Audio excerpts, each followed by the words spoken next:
നമസ്കാരം. നൂറിലധികം ദിവസങ്ങളായി പശ്ചിമേഷ്യയിൽ നടക്കുന്ന യുദ്ധം അതിന്റെ പാരമ്യത്തിലേക്ക് ഇതുവരെ എത്തിയിട്ടില്ല എന്ന് ഭയപ്പെടുത്തുന്ന വിധത്തിലേക്ക് കാര്യങ്ങൾ പോവാണ്. അതായത് അമേരിക്ക ഇപ്പോൾ ഇറാനെ വരിഞ്ഞു മുറുക്കിയിരിക്കുന്നു. ഇറാന്റെ പല പ്രദേശങ്ങളും കത്തിച്ച് ചാരമാക്കിയിരിക്കുന്നു. അല്ലെങ്കിൽ ആ തീരപ്രദേശങ്ങളൊക്കെ ചുട്ട് ചാമ്പലാക്കുന്ന ബോംബ് വർഷങ്ങൾ കൂടി വരുന്നു എന്ന വാർത്തയാണ് പശ്ചിമേഷ്യയിൽ നിന്ന് പുറത്തു വരുന്നത്. എന്നാൽ അതേസമയം ഇറാൻ ഹോർമൂസ് സമ്പൂർണ്ണമായി അടച്ചുപൂട്ടുന്നു.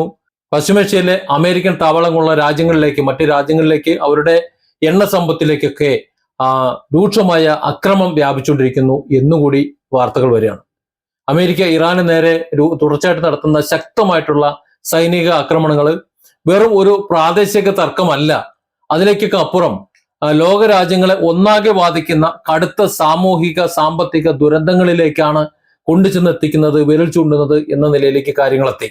സാധാരണ നമ്മുടെ ചാനലുകളിലൊക്കെ വരുന്ന വാർത്തകൾ, ആ വാർത്തകൾ യുദ്ധവാർത്തകൾക്കപ്പുറം ഈ സംഘർഷത്തിന്റെ യഥാർത്ഥ കാരണങ്ങളോ അതിന്റെ ആഴത്തിലുള്ള ആഗോള അനന്തരഫലങ്ങളോ ഒന്നും ചർച്ച ചെയ്യപ്പെടാറില്ല സാധാരണത്തിൽ. ആ കാര്യങ്ങൾ കൂടി വിശദമായി പരിശോധിക്കേണ്ടതുണ്ട്. അമേരിക്കയുടെ ഒരു യുദ്ധതന്ത്രമുണ്ടോ, മാറിയ ഒരു യുദ്ധതന്ത്രം നിലവിൽ കളിച്ചുകൊണ്ടിരുന്ന രീതിയിലല്ല അമേരിക്ക കളിക്കുന്നത്. അതുകൊണ്ട് തന്നെ ഇറാന്റെ ഇപ്പോഴത്തെ അവസ്ഥ എന്താണ് എന്നൊക്കെ മനസ്സിലാക്കുമ്പോൾ ഈ യുദ്ധത്തിന്റെ ഭീകരത എന്താണ് എന്ന് നമുക്കൊക്കെ മനസ്സിലാവും. ഇറാന്റെ ആസ്തികളെയും ഇറാന്റെ അടിസ്ഥാന സൗകര്യങ്ങളെയും ഒക്കെ സമ്പൂർണ്ണമായിട്ട് തകർക്കുക എന്നതാണ് ആ ലക്ഷ്യമാണ് ഇപ്പോൾ കഴിഞ്ഞ 2 ദിവസങ്ങളായിട്ട് അമേരിക്ക ചെയ്തുകൊണ്ടിരിക്കുന്നത്. മുഴുവൻ അടിച്ച് തീർക്കുക. അതായത് അവരുടെ യുദ്ധ സന്നാഹങ്ങളായിക്കോട്ടെ, അവരുടെ എണ്ണ സൗകര്യങ്ങളായിക്കോട്ടെ, അവരുടെ മറ്റ് അടിസ്ഥാന സൗകര്യങ്ങളായിക്കോട്ടെ, ഒരു രാഷ്ട്ര നിലനിൽപ്പിന് വേണ്ടിയിട്ട് ആവശ്യമായിട്ടുള്ളത് എന്തൊക്കെയാണോ അത് മുഴുവൻ തകർത്ത് തരിപ്പണമാക്കുക എന്നുള്ള ലക്ഷ്യത്തോടെയാണ് കഴിഞ്ഞ 2 ദിവസങ്ങളായിട്ട് അമേരിക്ക ഇറാനിൽ ചെയ്തുകൊണ്ടിരിക്കുന്നത്, അടിച്ചുകൊണ്ടിരിക്കുന്നത്. ഇറാന്റെ തീരദേശ മേഖലകളായിട്ടുള്ള ബന്ദർ അബ്ബാസ്, സിറിയക്ക് തുടങ്ങിയ പ്രദേശങ്ങളെ കേന്ദ്രീകരിച്ച് പ്രധാനമായും ആക്രമണങ്ങൾ നടക്കുമ്പോൾ ആ പ്രദേശമായ ചുട്ട് വെണ്ണീറാക്കുന്ന ഈ സന്ദർഭത്തിൽ അക്രമങ്ങളുടെ രൂക്ഷമായ ആഴത്തിലേക്ക് പോകുമ്പോൾ ഞെട്ടിക്കുന്ന ചില യാഥാർത്ഥ്യങ്ങൾ നമുക്ക് മനസ്സിലാകും. അമേരിക്ക അവരുടെ യുദ്ധതന്ത്രത്തിൽ വലിയ മാറ്റം വരുത്തിയിരിക്കുന്നു എന്നാണ്. സാധാരണഗതിയിൽ അവര് ജനവാസ മേഖലകളെ വല്ലാണ്ട് തൊടാറില്ല.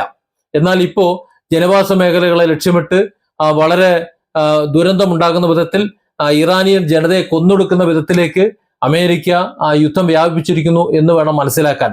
നോക്കൂ, ഇസ്രായേലിന്റെ അതേ സിസ്റ്റം തന്നെയല്ലേ. ഇസ്രായേല് ഗസയിലെ ജനങ്ങളെ ഒരു വശത്തു നിന്ന് കൊന്നൊടുക്കുന്നു, മറുഭാഗത്തു നിന്ന് വരിഞ്ഞു മുറുക്കുന്നു. ഇപ്പോ ലെബനനിലേക്ക് കയറി അടിക്കുന്നു, അവിടെയും ഒരു വശത്തു നിന്ന് കൊന്നെടുക്കുന്നു. അതേ രീതിയിൽ തന്നെ ഇറാനിയൻ ജനസമൂഹത്തിനെ ഒരു വശത്തു നിന്ന് കൊന്നൊടുക്കി അവരുടെ ആധിപത്യം ഉറപ്പിക്കാൻ വേണ്ടിയിട്ടുള്ള രീതിയിലേക്ക് അമേരിക്ക മാറിയിരിക്കുന്നു എന്ന് പറയുമ്പോൾ പശ്ചിമേഷ്യയുടെ ഇപ്പോഴത്തെ ഒരു അവസ്ഥ എന്താണെന്ന് നമുക്ക് മനസ്സിലാകും. സാമ്പത്തിക ഊർജ അടിത്തറകൾ തകർത്ത് തരിപ്പണമാക്കുകയാണ്. ഇറാന്റെ പെട്രോ കെമിക്കൽ സ്ഥാപനങ്ങൾ, അല്ലെങ്കിൽ അവയുടെ സ്റ്റോറേജ് യൂണിറ്റുകൾ, എണ്ണ ശുദ്ധീകരണശാലകൾ, അവയൊക്കെ വലിയ ആക്രമണങ്ങളെയാണ് നേരിട്ടുകൊണ്ടിരിക്കുന്നത്. അടിസ്ഥാന സൗകര്യങ്ങൾ, ഇറാന്റെ അടിസ്ഥാന സൗകര്യങ്ങളൊക്കെ തകർക്കുകയാണ്. ജനങ്ങളുടെ നിലനിൽപ്പിന് ആവശ്യമായിട്ടുള്ള ജലസംഭരണികൾ, അത് കുടിവെള്ളമില്ലാതെ മുന്നോട്ട് പോകാൻ കഴിയില്ലല്ലോ, അതൊക്കെയാണ് ആദ്യം അമേരിക്ക തകർക്കുന്നത്. ജലശുദ്ധീകരണ കേന്ദ്രങ്ങൾ, നമുക്കറിയാം ഇവിടെ നമ്മൾ കേരളത്തിൽ നിന്നുകൊണ്ട് ജലത്തെക്കുറിച്ച് സംസാരിക്കുമ്പോൾ അതിന്റെ ഒരു മൂല്യം, അതിന്റെ വില എത്ര ഉണ്ടെന്ന് നമുക്ക് മനസ്സിലാവില്ല.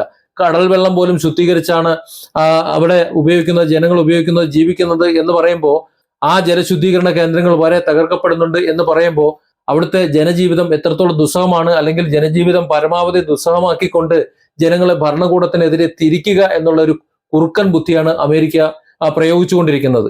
അല്ലെങ്കിൽ കടുത്ത പ്രതിസന്ധിയിലാക്കുന്ന ഒരു ഭരണകൂടം എത്രയും പെട്ടെന്ന് അമേരിക്കയ്ക്ക് മുന്നിൽ ഒത്തുതീർപ്പുകൾക്ക് നിർബന്ധിതനാകും എന്നുള്ളൊരു പ്രതീക്ഷയാണ്. ഇത്തരത്തിൽ ഒരറ്റത്തു നിന്ന് ഇറാനിയൻ സമൂഹത്തെ കൊന്നൊടുക്കുമ്പോൾ, ഭരണകൂടത്തെ വരിഞ്ഞു മുറുക്കുമ്പോൾ ഗത്യന്തരമില്ലാതെ ട്രംപിന്റെ കാല് പിടിക്കും എന്നുള്ള ഒരു തന്ത്രത്തിലേക്കാണ് ഈ ഇത്തരത്തിലുള്ള അക്രമങ്ങളും പരാക്രമണങ്ങളും ഡൊണാൾഡ് ട്രംപ് ചെയ്തുകൊണ്ടിരിക്കുന്നത്. പ്രസിഡന്റ് ട്രംപിന്റെ നിലപാടുകൾ അത്യന്തം ദുരൂഹമാണ്. പറയുന്ന വാക്കുകൾക്ക് യാതൊരു സ്ഥിരതയില്ല, വാക്കുകൾക്ക് വിലയില്ല. തൊട്ടടുത്ത നിമിഷം എന്താണ് ട്രംപ് പറയുന്നത്, പ്രവർത്തിക്കുന്നത് എന്ന് ആർക്കും അറിയില്ല. ട്രംപ് പറഞ്ഞതുപോലെ എന്ന ഒരു പഴഞ്ചൊല്ല് പോലും ഇപ്പോൾ ഉരുത്തിരിഞ്ഞു വന്നേക്കാണ്. ഒരു വശത്ത് 5 രാജ്യങ്ങൾ തന്നോട് അഭ്യർത്ഥിച്ചതിന്റെ ഭാഗമായിട്ട് തന്റെ വെടിനിർത്തലിലേക്ക് നീങ്ങുകയാണ് എന്ന് നിർണായകമായി സമാധാന ചർച്ചകൾ തുടക്കമിട്ടു എന്നൊക്കെ ട്രംപ് അങ്ങോട്ട് പ്രഖ്യാപിക്കും.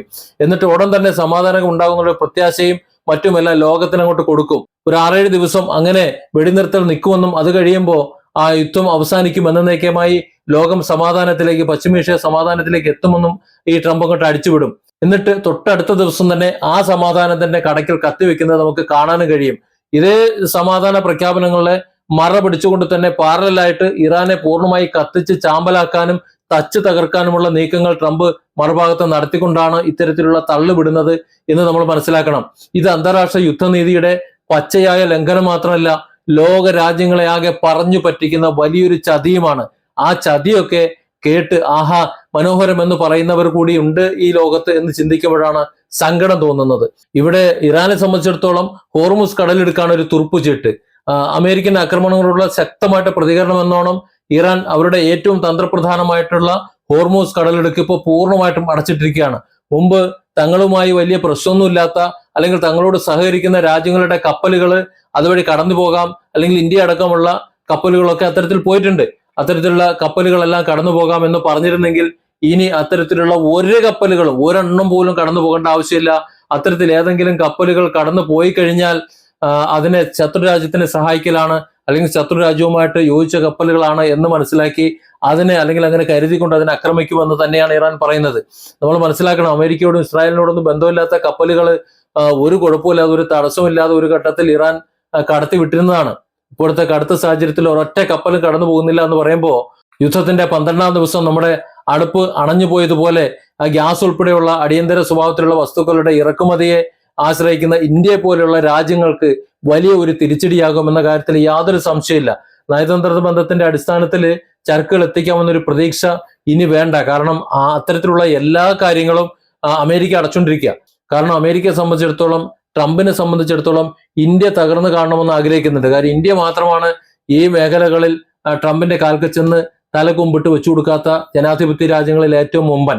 നമുക്കറിയാം, ഇതിനു മുമ്പ് വലിയ താരിഫ് ചുമത്തിക്കൊണ്ട് ഇന്ത്യയെ തറപറ്റിക്കാൻ നോക്കിയപ്പോൾ അതിന്റെ മേലെ ഉയർത്തെഴുന്നേറ്റ രാജ്യമാണ് ഇന്ത്യ. അതുകൊണ്ട് തന്നെ ആ രാജ്യത്തിന് ആനുകൂല്യം കിട്ടുന്ന എന്ത് തന്നെ ആയിരുന്നാലും അതിനെ തടയാനുള്ള ഒരു മാർഗം കൂടിയായിട്ട് ഈ ഇറാൻ യുദ്ധത്തെ, അമേരിക്കയുടെ ഇറാൻ തിരിച്ചടിയെ ഉപയോഗപ്പെടുത്തുന്നു എന്ന് നമുക്ക് മനസ്സിലാക്കിയെടുക്കേണ്ടി വരികയാണ്. ഇറാനെ സംബന്ധിച്ചിടത്തോളം അമേരിക്കയെ നേരിട്ടടിക്കാൻ പറ്റൂല. ഏതാണ്ട് 4500 കിലോമീറ്ററിലധികം ആകാശ ദൂരമുള്ള അമേരിക്കൻ ഭൂമിയിലേക്ക് നേരിട്ട് ചെന്ന് അമേരിക്കയുടെ ഭൂമിയിൽ നാശനഷ്ടങ്ങൾ വരുത്താൻ ഇറാന് പ്രായോഗികമായിട്ടുള്ള ബുദ്ധിമുട്ടുണ്ട് എന്നാണ് അമേരിക്കയ്ക്ക് അറിയാം. കാരണം അത്രയും ദൂരം സഞ്ചരിക്കുന്ന മിസൈലുകൾ ഇറാന്റെ പക്കൽ ഉണ്ട് എങ്കിലും അവ ഇതുവരെ പ്രയോഗിച്ചിട്ടില്ല.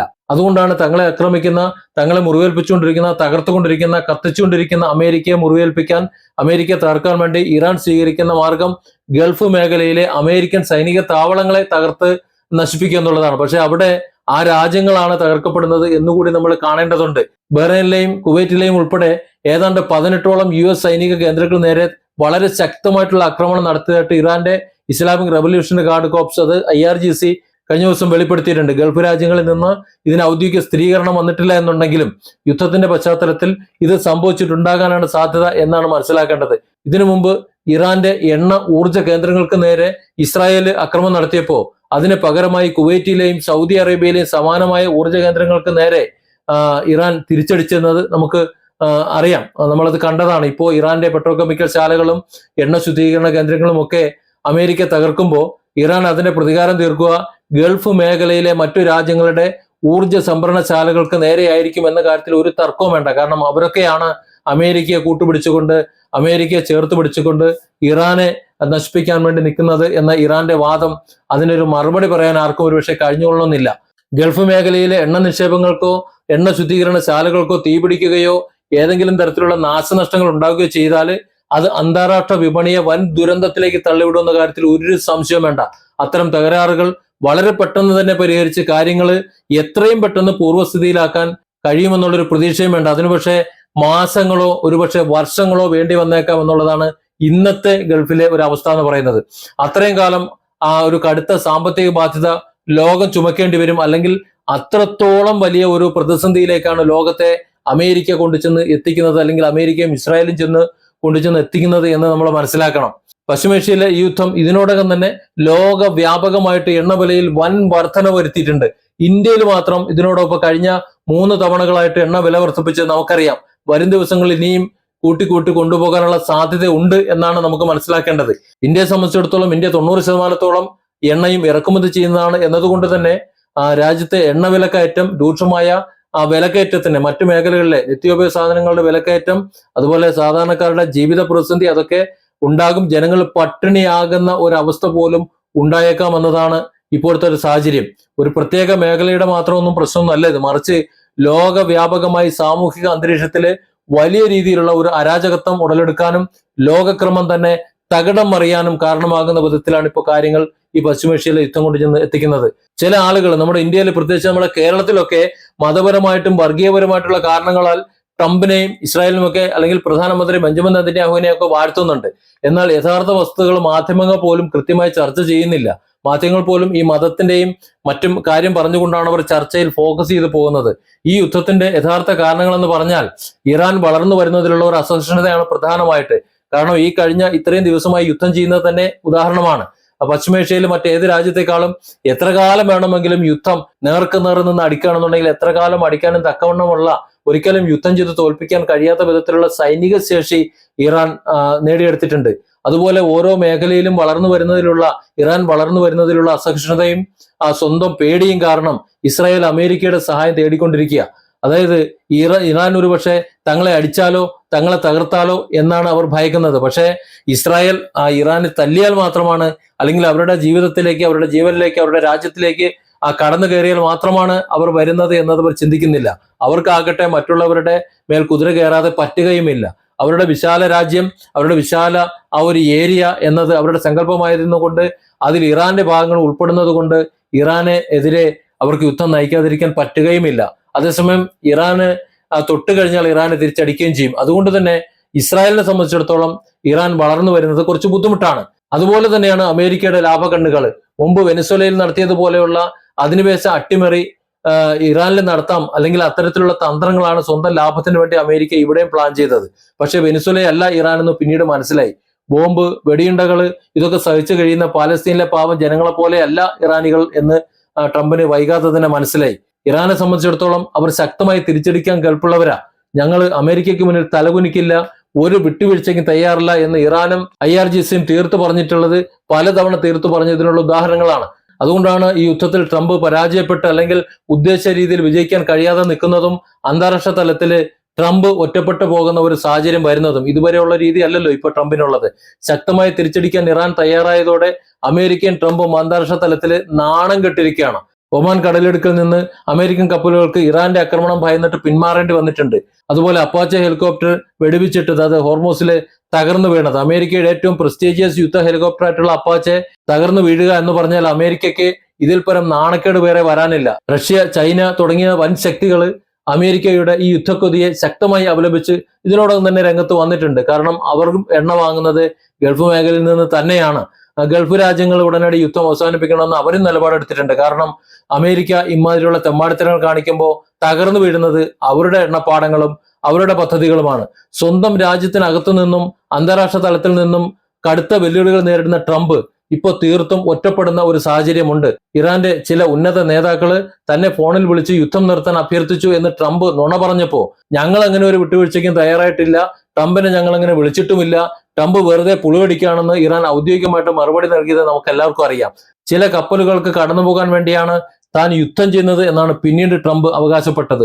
എന്നാൽ ഒരൊറ്റ കപ്പൽ പോലും ഹോർമുസ് വഴി പോയിട്ടില്ല എന്ന് അന്താരാഷ്ട്ര ഏജൻസികൾ വ്യക്തമാക്കുമ്പോൾ ട്രംപിന്റെ നുണകൾ പൊളിഞ്ഞു വീഴുകയാണ്. ഏതാനും ഭരണാധികാരികളുടെ സ്വാർത്ഥ താല്പര്യങ്ങളും ഏകപക്ഷീയമായിട്ടുള്ള ഒറ്റബുദ്ധിയുള്ള ചില നീക്കങ്ങളും ലോകത്തെ മുഴുവൻ കടുത്ത പ്രതിസന്ധിയിലേക്കും വലിയ ദുരിതത്തിലേക്കുമാണ് ഇപ്പോൾ തള്ളിയിട്ടുകൊണ്ടിരിക്കുന്നത്. ഈ യുദ്ധം എപ്പോൾ അവസാനിക്കുമെന്ന് കൃത്യമായി ഉത്തരമില്ലാത്ത അതീവ ഗുരുതരമായ ഒരു അവസ്ഥയിലേക്കാണ് പശ്ചിമേഷ്യയും അതോടൊപ്പം ലോകവും നീങ്ങിക്കൊണ്ടിരിക്കുന്നത് എന്നതുകൊണ്ട് തന്നെ ഈ യുദ്ധം അവസാനിപ്പിക്കേണ്ടത് പശ്ചിമേഷ്യൻ അറബ് രാജ്യങ്ങളുടെയും ഇന്ത്യ പോലെയുള്ള രാജ്യങ്ങളുടെയും ആവശ്യമാണ്. പക്ഷേ അമേരിക്കയുടെ ലക്ഷ്യം അപ്പോഴും ഇറാനിലെ എണ്ണ സമ്പത്തും അവരുടെ യുറേനിയമാണ്. ഈ രണ്ട് കാര്യങ്ങൾ ലോകം ചർച്ച ചെയ്യുന്നില്ല, മാധ്യമങ്ങൾ ചർച്ച ചെയ്യുന്നില്ല. എന്നാൽ ട്രംപ് ഈ രണ്ട് കാര്യങ്ങൾ മാത്രമാണ് ലക്ഷ്യം വെച്ചിട്ടുള്ളത് എന്ന് ഈ യുദ്ധത്തിന്റെ തുടക്കം മുതൽ ഇതുവരെ നമുക്കറിയാൻ പറ്റും. അതുകൊണ്ട് തന്നെ ഇറാനെ മൊത്തം തകർത്താലും പശ്ചിമേഷ്യ മൊത്തം തകർന്നാലും ഇനി എന്തൊക്കെ സംഭവിച്ചാലും ഇനി ഇറാൻ ചെന്ന് ഇസ്രായേലിനെ മുച്ചൂടും തകർത്ത് ചാരമാക്കി ഇസ്രായേലിനെ രാജ്യത്ത് തന്നെ ഇല്ലാതാക്കി കഴിഞ്ഞാലും അമേരിക്കയ്ക്ക് ഒരു ചുക്കും വരാനില്ല. അമേരിക്കയെ സംബന്ധിച്ചിടത്തോളം അവർ കണ്ണുവച്ചിട്ടുള്ള സമ്പത്ത്, മറ്റു രാജ്യങ്ങളുടെ സമ്പത്ത് അല്ലെങ്കിൽ അവരുടെ ലക്ഷ്യം അത് കിട്ടുന്നത് വരെ അവർക്ക് യാതൊരു വിശ്രമവുമില്ല. Different angles, Don't forget to subscribe and support this channel.